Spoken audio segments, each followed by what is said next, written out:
Pete. Good to have you aboard on a Friday, the 13th day of January, 2023. Talked about what's going on as far as the world of baseball is concerned. It's a pleasure with our good buddies today, Moses Mussina, Justin White will see Pete. Mike, of course, is in charge of putting this show together as a director. Lots happening. Alana's off today, back with us on Tuesday as we chat to you about what's cooking. She's in Cancun. Enjoying the sunshine, why not? We got a lot going on. We got a little combination with football, and I don't like the games this weekend at all. The wild card round, there's too many teams making the playoffs who shouldn't be in the playoffs. Seattle, for example.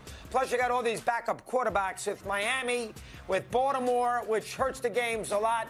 I think the NFL bites off more than they can chew. 9 and 8 teams in a baseball, a little different because baseball's postseason is much more of a crapshoot, which makes it much more enjoyable. Who would have thought the Phillies would have beaten the Cardinals, Braves, and Padres, for instance? That doesn't happen. You know, Baltimore's not going to the AFC Championship game, nor is Miami. So there's a little bit of an aspect of a predictability here in the postseason. But there's another aspect to it that I like as well. And let's give Moses Mussina and the guys credit today. They came up with this scenario. Let's look at these teams that are in the postseason, at least some of them, and try to correspond them with teams in baseball. We're going to start with San Francisco and Houston.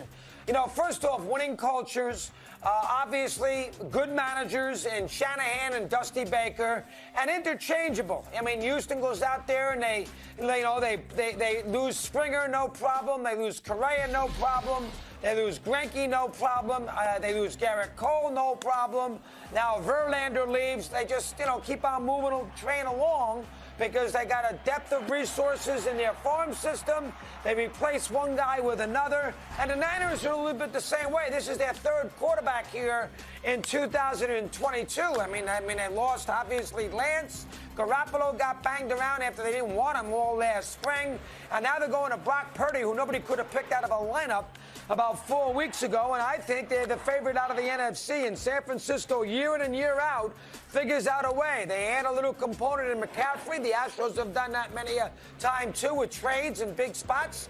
Obviously, Verlander came in September that one year. McCaffrey comes halfway through the year. And the Niners and Astros are similar. The Astros and the Braves are the two best franchises, best run franchises in baseball. There's no debate. They're better run than the Yankees, any of those teams that you want to name.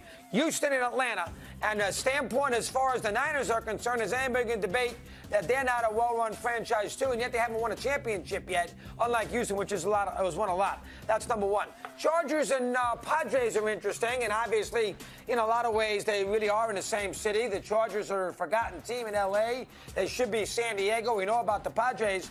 Both have a lot of young talent. Who doesn't love the quarterback of L.A.? And we know about the Padres' young talent.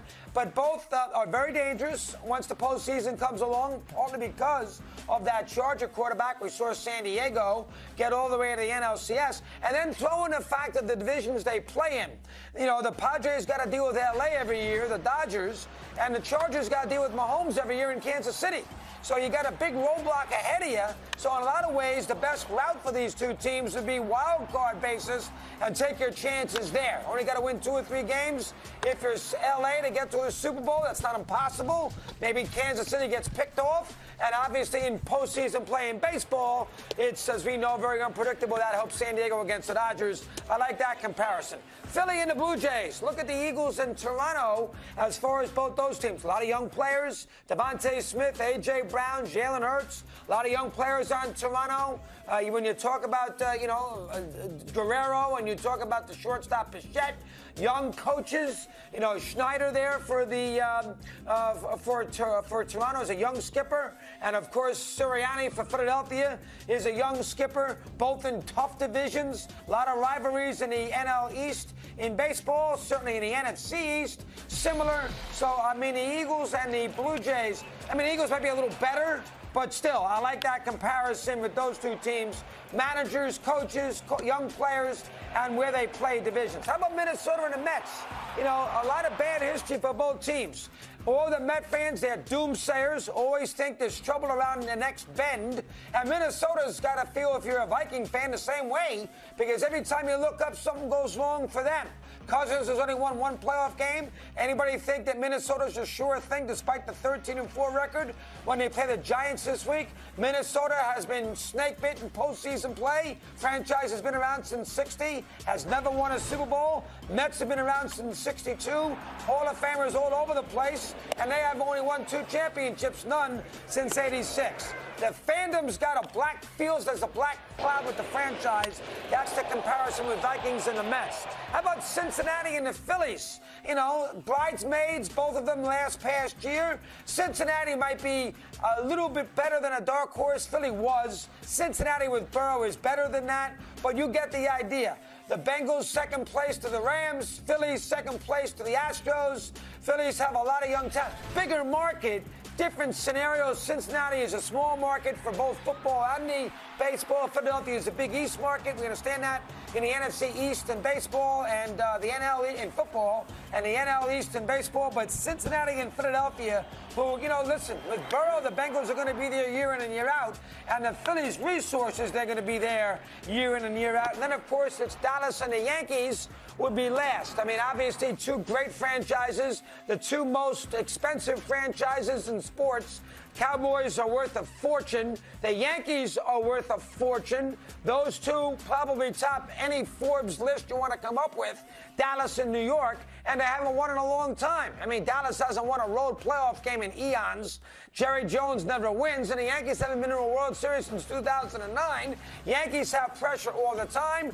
Dallas has a lot of pressure as this season is upon us. Listen, the thing you don't like, here is the thing when you get right down to the NFL playoffs and the baseball playoffs. You love the baseball unpredictability. You don't know who's going to get to a World Series in baseball. You kind of have a little feel of it in football. I mean, would you be shocked if it was anybody but Philadelphia, San Francisco? I would be in the NFC.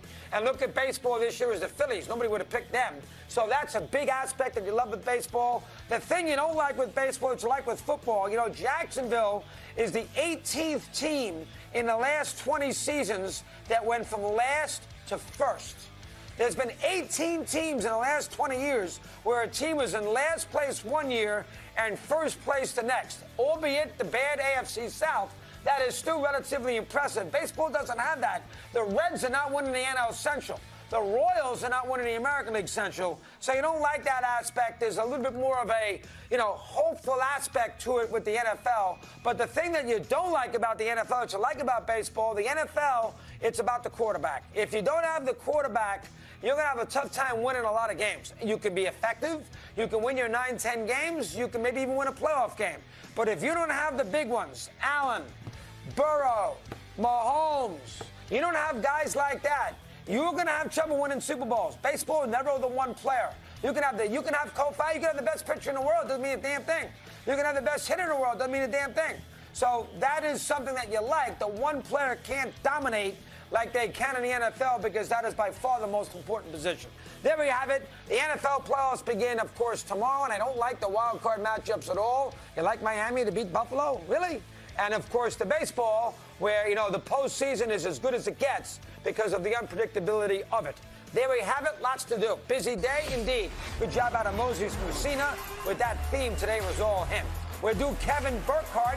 He, of course, does a bit of everything for Fox, including this week's Giants-Vikings.